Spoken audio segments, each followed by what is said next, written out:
कहते हैं दोस्तों, चलती चक्की देख के दिया कबीरा रोए, दो पाटन के बीच में साबुत बचा न कोय।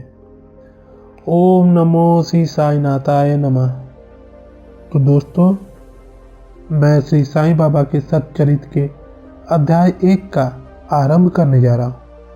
तो आप सबसे गुजारिश है, वीडियो के अंत तक जरूर बने रहिएगा। सन 1910 में मैं एक दिन प्रातःकाल श्री साईं बाबा के दर्शनार्थ मस्जिद में गया। वहाँ का एक विचित्र दृश्य देख मेरे आश्चर्य का ठिकाना न रहा। मुंह और हाथ धोने के पश्चात चक्की पीसने की तैयारी करने लगे। उन्होंने फर्श पर एक टाट का टुकड़ा बिछाकर रखा था और उस पर हाथ से पीसने वाली चक्की रखी थी। वे कुछ गेहूं को सूप से निकाल रहे थे और अपनी कफनी की बाहें चढ़ा और मुट्ठी से चक्की में गेहूं डालकर उन्हें पीसना आरंभ कर दिया। मैं सोचने लगा कि बाबा को चक्की पीसने से क्या लाभ है। उनके पास तो कोई है भी नहीं। वे अपना निर्वाह भी भिक्षावृत्ति द्वारा ही करते हैं। इस घटना के समय वह उपस्थित अन्य व्यक्ति की भी ऐसी ही धारणा थी, परंतु उनसे पूछने का साहस किसे था। बाबा की चक्की पीसने का समाचार शीघ्र ही सारे गांव में फैल गया और उनकी यह विचित्र लीला को देखने के हेतु तत्काल ही लोगों की भीड़ मस्जिद की ओर दौड़ पड़ी। उनमें से 4 निडर स्त्रियां भीड़ को चीरती हुई ऊपर आई और बाबा को बलपूर्वक वहां से हटाकर उनके हाथ से चक्की का खूंटा छीनकर तथा उनकी लीलाओं का गायन करते हुए उन्होंने गेहूं पीसना आरंभ कर दिया। पहले तो बाबा क्रोधित हुए, परंतु फिर उनका भक्तिभाव देखकर वे शांत होकर मुस्कुराने लगे और पीसते पीसते उन स्त्रियों के मन में से ऐसा विचार आया कि बाबा के ना तो घर द्वार है और ना उनका कोई बाल बच्चे तथा ना कोई देखरेख करने वाला ही है। वे स्वयं ही भिक्षावृत्ति द्वारा ही अपना निर्वाह करते हैं, अतः उन्हें भोजन आदि के लिए आटे की आवश्यकता ही क्या। बाबा तो परम दयालु है। हो सकता है कि यह आटा वे हम सब लोगों में ही वितरण कर दें। इन विचारों से मगन रहकर गीत गाते गाते ही उन्होंने सारा आटा पीस डाला। तब उन्होंने चक्की को हटाकर आटे को 4 समान भागों में विभाजित कर दिया और अपना अपना भाग लेकर वहां से जाने को तैयार हुए।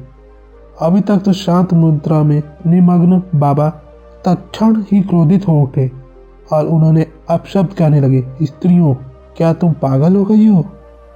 तुम किसके बाप का माल हड़प कर ले जा रही हो? क्या कोई कर्जदार का माल है जो तुम इतनी आसानी से उठा कर ले जा रही हो?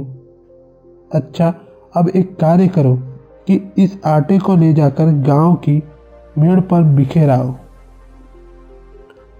मैंने शिरडी वासियों से प्रश्न किया कि जो कुछ बाबा ने अभी किया है उसका यथार्थ में क्या तात्पर्य है।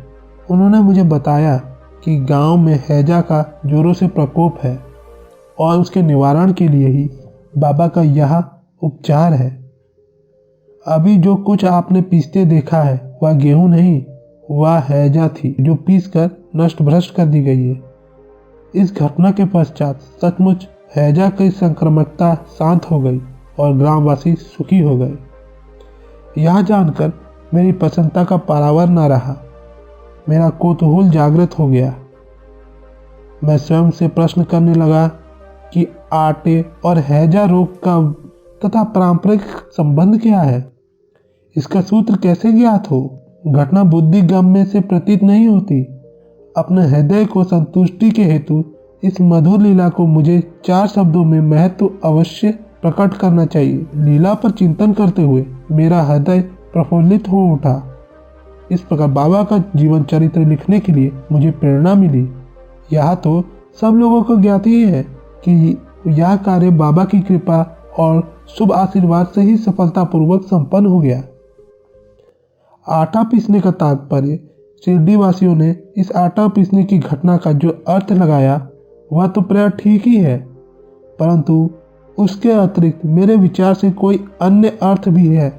बाबा शिरडी में 60 वर्षों तक रहे और इस दीर्घ काल में उन्होंने आटा पीसने का कार्य प्राय प्रतिदिन ही किया। पीसने का अभिप्राय गेहूं से नहीं, अपने भक्तों के पापों, दुर्भाग्य, मानसिक और तथा शारीरिक तापों से था। उनकी चक्की के 2 पार्टों में ऊपर का पार्ट भक्ति तथा नीचे का कर्म था। चक्की का मुठिया जिससे कि वे पीसते थे वह था ज्ञान। बाबा का दृढ़ विश्वास था जब तक मनुष्य के हृदय से प्रवृत्तियां, आसक्ति, घृणा और अहंकार नष्ट नहीं हो जाते, जिनका नष्ट होना अत्यंत दुष्कार है, तब तक ज्ञान तथा आत्मा अनुभूति संभव नहीं है। यह घटना कबीरदास जी की इसके तदनुरूप घटना की स्मृति दिलाती है। कबीरदास जी एक स्त्री को अनाज पीसते देखकर अपने गुरु निपट निरंजन से कहने लगे कि मैं इसलिए रुदन कर रहा हूँ कि जिस प्रकार अनाज चक्की में पीसा जाता है, उसी प्रकार मैं भी भवसागर रूपी चक्की में पीसे जाने की यातना का अनुभव कर रहा हूँ। उनके गुरु ने उत्तर दिया कि घबराओ नहीं, चक्की के केंद्र में जो ज्ञान रूपी दंड है उसी को दृढ़ता से पकड़ लो। जिस प्रकार तुम मुझे करते देख रहे हो उससे दूर मत जाओ, बस केंद्र की ओर ही अग्रसर होते जाओ, और तब यह निश्चित है कि तुम इस भवसागर रूपी चक्की से अवश्य ही बच जाओगे। तो दोस्तों, आज की वीडियो बस यहीं तक की थी। अपना ख्याल रखिएगा, और हाँ दोस्तों, वीडियो पसंद आई हो तो लाइक, शेयर, सब्सक्राइब, कमेंट करना ना भूलें। मिलते हैं आपसे अगले वीडियो में। धन्यवाद। ओम नमो श्री साईनाथाय नमः।